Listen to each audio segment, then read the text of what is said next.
मैयत के मौके पर एक वक्त की भांति सुन्नत है। इसको मैं कई सालों से चीख रहा हूं, लेकिन चूंकि फुकट का खाने मिलता है तो कौन अमल करे। यही है ना हाल। जुमले तल्ख हो तो माफ करना, जहां तक मेरी आवाज पहुंच रही। एक वक्त की भांति, सिर्फ एक वक्त की भांति सुन्नत है बस।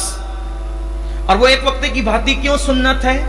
इसलिए कि जिसके घर में मैयत पड़ी हुई है वो लोग गमगीन है, तो वो पकाएंगे तो नहीं। मैयत रख के कोई पकाएगा? किसी में हिम्मत होगी? क्या पकाएगा वो? तो उस वक्त उसके घर खाना नहीं पकेगा।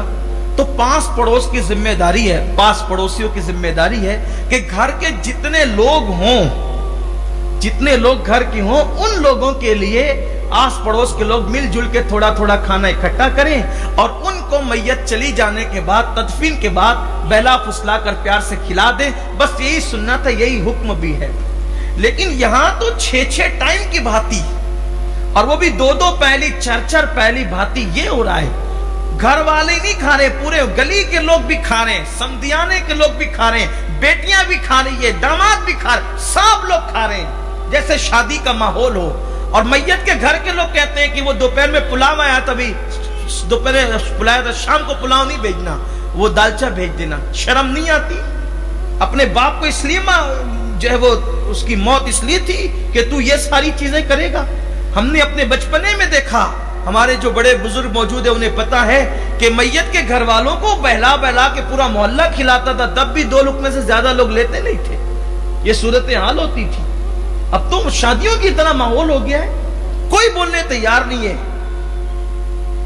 वो मैयत की जो भांति का खाना है ना, रिवायत में आता है कि भांति का खाना जो उसका हकदार नहीं वो खाएगा, उसका दिल मुर्दा होगा। मैयत के नाम पे खाने वालों के दिल मुर्दा होंगे, दिल मुर्दा होता है उससे। वो हक सिर्फ घर वालों का है। या अगर कोई बाहर से ऐसा मेहमान मैयत में आ गया कि अब वो उसका कोई मकान नहीं है, वो कहीं और जाकर नहीं खा सकता, तो उसका हक है। जो उनके यहाँ मेहमान बन के ठहरा है, बाहर से आया हुआ है, जिनके घर शहर ही के अंदर घर हो, मकाना, तो वो वहां जाके खा सकते हैं, उनकी दावत का क्या मतलब है। और अब तो ये भी, इस पे भी धंधा चल पड़ा है, ये भी इस पे भी धंधा चल पड़ा है। मुझे बताया लोगों ने कि अब ऐसा होता है कि मोहल्ले में कोई एक बड़ा बन जाता है, जो असल बड़े नहीं है उनकी बात नहीं कर रहा हूं, जो असल बड़े वो अच्छे लोग हैं। कोई ऐसी अंटू पंटू आदमी उठ के खड़ा हो जाता है, सबसे पैसा जमा करता है। अब सब रहते हैं मसरूफ, उसने दिया 300, उसने दिया 300, उसने दिया 300, उसने सब ने 300, 500 दे दिए। अब जितनी भाती आई उसमें से भाती लाया, बाकी पैसा बचा वो उड़ा लेता है। हर मोहल्ले के अंदर 2-4 ऐसे पैदा हो गए जो भाती के नाम पे पैसा खा रहे। मैं आपसे कहना चाहता हूं, आप कहीं भी मैयत हो, अल्लाह ना करे अगर आपके घर में मैयत हो, तो आप खुद उठकर खड़े होकर के कहें कि एक वक्त की भांति सुन्नत है, सिर्फ एक वक्त की कोई लाए, वो भी करीब का कोई आदमी रिश्तेदार। मैं कहता हूं ना कि गरीब से गरीब भी आदमी एक घर के लोगों को खिला सकता है, या 2 पड़ोसी मिलकर खिला सकते हैं। 2 पहली, 4 पहली, 1 पहली भांति की कोई जरूरत नहीं। इस बिदत को खत्म करो, इस बिदत को, इस जैसी तमाम बिदतों का खात्मा करो, ये अपनी जिम्मेदारी है। वरना अल्लाह के रसूल अलैहिस्सलातु व तस्लीम ने फरमाया कि जिसने सुन्नत को मिटाकर बिदअत को रिवाज दिया, मरने के बाद कब्र में उनके मुंह किबले की तरफ भी नहीं रह सकते, उनके मुंह कब्र में किबले से फिर जाते हैं। इसलिए हर मुसलमान की जिम्मे, मैं कहता हूं चले 6 टाइम कोई खिला देगा, 7वें टाइम तो आपको पकाना ही है ना घर में, तो 7वें टाइम पकाना है तो दूसरे टाइम पकाओ ना। कौन जिंदगी भर खिलाएगा?